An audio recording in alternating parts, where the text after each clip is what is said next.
Hi friends, எல்லோரும் எப்படி இருக்கீங்க? நல்லா இருப்பீங்க. பேசும் கிரகங்களிலிருந்து உங்கள் நித்யா ராஜேந்திரன். பாரம்பரியத்தில் பலனெடுக்கும் முறை அப்படிங்கிற விஷயங்களை பற்றி பேசிகிட்ருக்கோம் இல்லைங்களா? கிரகங்களுடைய ஆட்சி வீடுகள் அப்படின்னா என்ன அப்படிங்கிறதையெல்லாம் நம்ம பார்த்துட்டோம். இனி அடுத்த பதிவுகளை நம்ம பார்க்கலாம். அதுக்கு முன்னாடி ஃப்ரெண்ட்ஸ், இப்போது மே 1 வந்துச்சு இல்லைங்களா? அப்போ அன்னைக்கு குரு பயிற்சி பற்றி நிறைய விஷயங்கள் யூடியூப்லேயும் வந்துட்டுருக்கு. கோயில்களில் எல்லாம் நிறைய விசேஷங்கள் வச்சாங்க. குரு பயிற்சி ஆகிற ராசிகள் அவங்களையெல்லாம் போய் அர்ச்சனை பண்ண சொன்னாங்க. அந்த மாதிரி நிறைய விஷயங்கள் எல்லாம் நடந்துச்சு இல்லைங்களா? அதனால் நம்மளும் ஒரு சின்ன குரு பயிற்சி வீடியோ போட்டுடலாம், நம்ம சேனல்லையும் இருக்கட்டும் அப்படிங்கிறதுக்காக இந்த வீடியோ. குரு பயிற்சி அப்படின்னு ஒரு விஷயம் இருக்குது.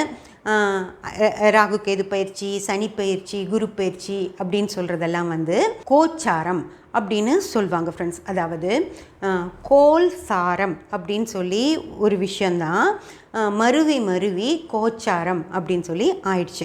அதாவது கோச்சார கிரகங்களின் சுழற்சி அப்படின்னு சொல்கிறது தான் இந்த குரு பயிற்சி, ராகு கேது பயிற்சி, சனி பயிற்சி எல்லாம். ஓகேங்களா? இதை கோச்சார கிரகங்கள் பயிற்சி ஆகுது அப்படின்னு சொல்லி சொல்லுவாங்க. ஆக்சுவலாக நம்ம பிறந்த நேரத்தில் நமக்கு ஒரு ஜாதகம் இருக்குது இல்லைங்களா? நம்ம பிறந்த நேரத்தை கொடுத்து நமக்கு ஜாதகம் எழுதி வச்சுருக்காங்க இல்லைங்களா? அந்த ஜாதகம் தான் நம்மளுடைய பிறப்பு ஜாதகம்.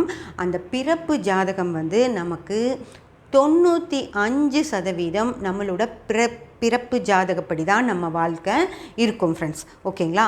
அதாவது 95%, 100க்கு 95% நம்மளோட பிறப்பு ஜாதகம் தான் நமக்கு வேலை செய்யும்.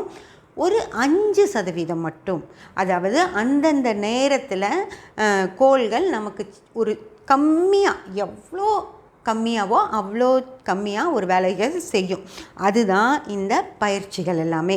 குரு பயிற்சி, ராகு கேது பயிற்சி, சனி பயிற்சி எல்லாமே ஒரு 5% உங்களுக்கு அதனால் முடிஞ்ச ஏதோ ஒரு வேலையை அது செஞ்சுட்டு போகும். அது நல்லதாகவும் இருக்கலாம், கெட்டதாகவும் இருக்கலாம் ஃப்ரெண்ட்ஸ். அதுதான் இந்த கோச்சார கிரகங்கள் கொடுக்குமோ தவிர உங்கள் வாழ்க்கையை இந்த கோச்சார கிரகங்கள் மாற்றி அமைச்சிரும் அப்படிங்கிறதெல்லாம் கிடையவே கிடையாது. உங்கள் வாழ்க்கையை மாற்றி அமைக்கணும் அப்படின்னா அது உங்களுடைய பிறப்பு ஜாதகத்தால் மட்டும்தான் முடியுமோ தவிர இந்த கோச்சார கிரகங்கள் அந்த வேலையெல்லாம் செய்யாது ஃப்ரெண்ட்ஸ். ஏதோ நமக்கு டைம் நல்லா இருக்கும், ஏதாவது ஒரு சின்னதாக ஒரு தடங்கள் இருக்கும், ரொம்ப சின்னதாக. அந்த தடங்களை இந்த கோச்சார கிரகம் உள்ளே வரும்போது அந்த தடங்களை கொஞ்சம் நீக்கி விட்டுட்டு போயிடும், அல்லது அதே தடங்களை பெருசாக்கி விட்டுட்டும் போயிடும். என்ன வேணாலும் செய்யும். ஒரு கிரகம் பயிற்சி ஆகுது அப்படின்னா நல்லது மட்டும்தான் செய்யும் அப்படின்னு நினைக்காதீங்க. சிலருக்கு நல்ல விஷயங்கள் நடக்கும், சிலருக்கு அது அப்படியே ஆப்போசிட்டாகவும் நடக்கும் ஃப்ரெண்ட்ஸ். அதனால் என்ன வேணாலும் நடக்கும். ஆனால் கோச்சார கிரகங்களுக்கு ஒரு 5% நம்ம ஜாதகத்தில் ஏதோ ஒரு வேலையை செய்ய வாய்ப்பு இருக்குது. ஓகேங்களா? அதுவும் எல்லா நேரத்துலேயும் 5% அப்படின்னு செய்யாது. இந்த குரு பயிற்சியை பற்றி பார்த்தீங்க அப்படின்னா, இந்த மே 1 நடந்த இந்த குரு பயிற்சியை பற்றி பார்த்தீங்க அப்படின்னா அது 5% எந்த வேலையுமே செய்யலை. ஜஸ்ட்டு ஒரு 2% அப்படின்னு வேணால் வச்சுக்கலாம். ஏன் அப்படி சொல்கிறேன் அப்படின்னு பாருங்கள். குரு மேஷத்தில் இருந்து ரிஷபத்துக்கு போகிறாரு ஃப்ரெண்ட்ஸ். அதாவது இந்த குரு பயிற்சி அப்படின்னு சொல்கிறதுல மே 1 மேஷத்தில் இருக்கிற குரு ரிஷபத்துக்குள்ளே என்ட்ராகிறார். ஓகேங்களா? இதை தான் அவங்க பயிற்சி அப்படின்னு சொல்லி சொல்கிறாங்க. இப்போது நான் ஒரு விஷயம் சொல்கிறேன், அது பயிற்சியாக இல்லையா அப்படின்னு சொல்லி நீங்களே முடிவு பண்ணிக்கோங்க. அதாவது இந்த மேஷம் அப்படின்னு சொல்கிறது 30 டிகிரிகள் இருக்கிற ஒரு கட்டம் ஃப்ரெண்ட்ஸ். அதாவது இங்கே ஆரம்பித்து இது வரைக்கும் 1லிருந்து 30 டிகிரிகள் இந்த கட்டத்தில் இருக்குது. நமக்கு 360 டிகிரிகள் கொண்டது தான் இந்த உலகம் அப்படிங்கிறது உங்களுக்கு தெரியும். அந்த உலகத்தை 30 டிகிரிகள் கொண்ட கட்டங்களாக பிரித்து ஒவ்வொரு கட்டத்துக்கும் மேஷம், ரிஷபம், மிதுனம், கடகம், சிம்மம் அப்படின்னு சொல்லி ஒரு பேர் கொடுத்து வச்சுருக்காங்க அப்படிங்கிறது உங்களுக்கு தெரியும் இல்லைங்களா? அதில் ஒரு மேஷம் அப்படிங்கிற கட்டத்தில் 30 டிகிரிகள் இருக்கும் ஃப்ரெண்ட்ஸ். அதாவது இங்கே ஆரம்பித்து 1லிருந்து இங்கே இந்த கோடு முடிகிறப்போ 30 டிகிரி முடிஞ்சு இங்கே 31வது டிகிரி ரிஷபத்தில் ஆரம்பிக்கும். அதை 1 டிகிரின்னு கணக்கு வச்சுட்டு இங்கிருந்து இது வரைக்கும் இங்கே 30 டிகிரிகள் இருக்கும். அதுதான் ஒரு கட்டம் அப்படின்னு சொல்லி சொல்கிறது. அந்த கட்டத்தில் இப்போது குரு மீனத்திலிருந்து பயிற்சியாகி இங்கே இங்கிருந்து இப்படியே ஒவ்வொரு டிகிரியாக நகர்ந்து இந்த டிகிரிக்கு போயிட்டார். 30வது டிகிரி முடிஞ்சு மே 1ஆம் தேதி 31வது டிகிரிக்கு ஷிஃப்ட் ஆகிறார் ஃப்ரெண்ட்ஸ். அதாவது 30வது டிகிரியிலேருந்து 31வது டிகிரிக்கு குரு போனது தான் இவங்க பயிற்சி அப்படின்னு சொல்லி சொல்கிறாங்க. அதாவது அப்படி பயிற்சி சொல்லணும் அப்படின்னா, 1 டிகிரியிலேருந்து 2வது டிகிரிக்கு போகிறது பயிற்சி தான், 2வது டிகிரியிலேருந்து 3வது டிகிரிக்கு போகிறது பயிற்சி தான், 3லேருந்து 4க்கு போகிறது பயிற்சி தான், 20லேருந்து 21க்கு போகிறது பயிற்சி தான், 29லேருந்து 30க்கு போனதும் பயிற்சி தான், 30லேருந்து இப்போ 31க்கு போனதும் பயிற்சி தானே. ஒவ்வொரு டிகிரியை தாண்டதும் பயிற்சி அப்படின்னு வச்சுக்கிட்டா 8 நாள் ஒரு டிகிரியில் இருப்பார். அப்படி பயிற்சின்னு வச்சுக்கிட்டா ஒவ்வொரு டிகிரியிலேருந்து தாண்டதையும் நம்ம பயிற்சி அப்படின்னு சொல்லணும் இல்லைங்களா. அந்த மாதிரி இது ஒரு பயிற்சி தான். 30வது டிகிரியிலேருந்து 31வது டிகிரிக்கு போனார் அப்படிங்கிறது ஒரு பயிற்சி தான். ஓகேங்களா.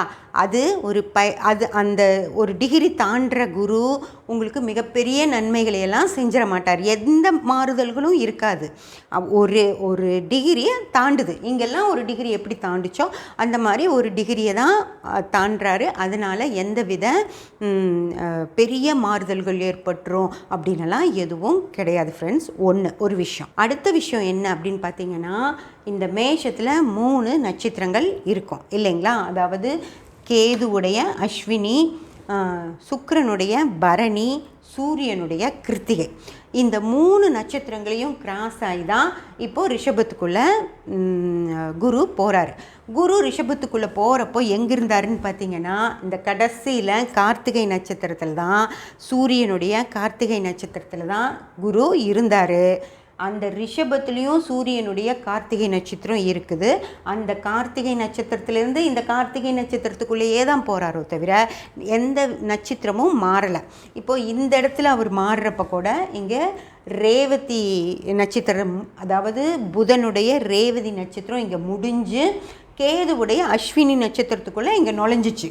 கரெக்டாக இந்த 30 டிகிரியில் ரேவதியுடைய இந்த புதனுடைய ரேவதி நட்சத்திரம் முடிஞ்சு கேதுவுடைய அஸ்வினி நட்சத்திரத்துக்குள்ளே குரு நுழைஞ்சதை கூட நம்ம பயிற்சி அப்படின்னு எடுத்துக்கலாம். ஏன்னா ஒரு நட்சத்திரம் முடிஞ்சு அடுத்த நட்சத்திரத்துக்குள்ளே போகிறாரு. அந்த புதனுடைய தன்மைகள் தானே ரேவதியில் இருந்திருக்கும். அந்த புதனுடைய தன்மைகளில் இருந்து மாறுபட்டு கேதுவுடைய அஸ்வினி நட்சத்திரத்துக்குள்ளே போகிறப்போ குரு அந்த அஸ்வினி நட்சத்திரத்துக்குடைய தன்மைகளோட சேர்ந்து வேலை செய்வார். இங்கே ரேவதியோட தன்மைகள் முடிஞ்சிருச்சு. புதனோட இதிலிருந்து வெளியே இங்கே கேதுவோட குரு சேர்றாரு. அப்படிங்கிறப்போ உங்களுக்கு அங்கே ஒரு மாதிரி பலன்கள் தருவார், ரேவதியில் இருந்தப்போ ஒரு மாதிரி பலன்கள் தந்திருப்பார். ஆனால் இங்கே அதுவோட கிடையாது ஃப்ரெண்ட்ஸ். இங்கே சூரியனோட நட்சத்திரத்திலேயே தான் இங்கே இருக்கார். அடுத்து திரும்பியும் சூரியனோட நட்சத்திரத்திலேயே தான் குரு பயணிச்சிட்ருக்காரு. ஆனால் இந்த இடத்துல இங்கே வர்ற ஒரு கோடு இருக்குது பார்த்தீங்களா, இந்த கோடு தான் இந்த கட்டத்தை பயிற்சி அப்படின்னு சொல்லி சொல்கிறாங்க. இது பயிற்சியே கிடையாது, குரு பயிற்சியே கிடையாது. குரு சூரியனோட கிருத்திகையிலேயே தான் பயணிச்சிட்ருக்கார். இது வரைக்கும் அப்படி தான் போவார். அதுக்கப்புறம் வர்ற சந்திரனுடைய ரோகிணி நட்சத்திரத்துக்குள்ளே போவார். அதை கூட நம்ம பயிற்சின்னு சொல்லலாம். ஒரு நட்சத்திரத்திலேருந்து இன்னொரு நட்சத்திரத்துக்கு குரு மாறுறத நம்ம பயிற்சின்னு சொல்லலாம். ஆனால் ஒரு டிகிரி மாறுறத நம்ம பயிற்சி அப்படின்னு சொல்லவே முடியாது. ஆனால் ஓகே, நான் ஏற்றுக்கிறேன். ஏன்னா இது செவ்வாயுடைய மேஷம், இது சுக்கிரனுடைய ரிஷபம். அப்படிங்கிறனால இந்த 30 டிகிரிகள் செவ்வாயோட கண்ட்ரோலில் இருக்கனால அது செவ்வாய் வீடு, இது சுக்கிரனோட வீடு அப்படின்னு எடுத்துக்கலாம். ஆனால் இந்த செவ்வாய் வீட்டிலேருந்து சுக்கிரன் வீட்டுக்கு போகிறது அப்படிங்கிற விஷயம்லாம் ஒரு 0.0% கூட உங்களுக்கு எந்த வித பெரிய மாறுதல்களையும் கொடுத்துறாது ஃப்ரெண்ட்ஸ். இந்த நட்சத்திரம் மாறுறது கூட ஓரளவுக்கு மாறுதல்களை கொடுக்கும். இந்த ஜஸ்ட்டு ஒரு பார்டர் தாண்டி போடுறது அப்படிங்கிறதெல்லாம், ஒரு வீடு இந்த வீட்டிலேருந்து இந்த வீட்டுக்கு போகிறாரு அப்படிங்கிறதெல்லாம் மிகப்பெரிய எந்த ஒரு பலன்களையும் இந்த மாறுதல்கள் கொடுத்துறாது. அதனால் குரு பயிற்சி வந்துருச்சு, மேஷத்துலேருந்து ரிஷபத்துக்கு வருது, அதனால் ஏதோ எனக்கு பெரிய என் வாழ்க்கையவே திருப்பி போட்டுரும் இருக்கணும் அப்படிங்கிற மாதிரியான எண்ணங்கள் எல்லாம் வச்சுக்காதீங்க. 1% தான் இப்போ நடந்த குரு பயிற்சி, ஒரே 1% உங்கள் வாழ்க்கையில் ஏதாவது ஒரு மாறுதல் கொடுக்கலாம்.